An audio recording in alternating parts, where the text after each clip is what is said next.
Sie waren noch nicht geboren. Momen Prabowo fasih berbicara pakai bahasa Jerman di hadapan mahasiswa Indonesia di Hannover.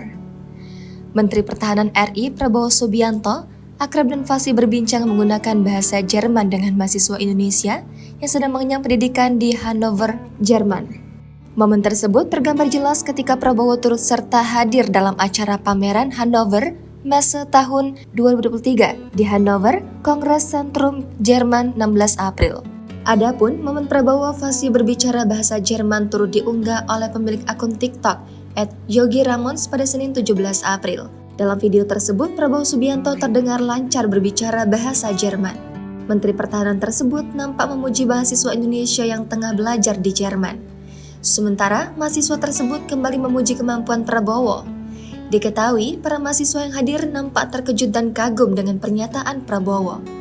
Pasalnya, Menhan Prabowo masih mengingat dan fasih mengobrol menggunakan bahasa Jerman, meski belajar sejak 1981. 1981.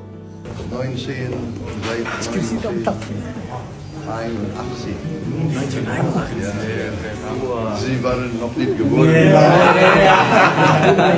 Dalam pertemuannya kala itu, sejumlah orang yang hadir nampak antusias dan asyik dengan obrolan ringan bersama Prabowo. Dalam video tersebut juga nampak sejumlah mahasiswa turut merekam momen Prabowo mengobrol menggunakan bahasa Jerman. Sebab momen Prabowo berbicara bahasa Jerman jarang diketahui. Tak berlangsung lama, pembicaraan Prabowo dengan para mahasiswa diakhiri dengan mengabadikan foto bersama.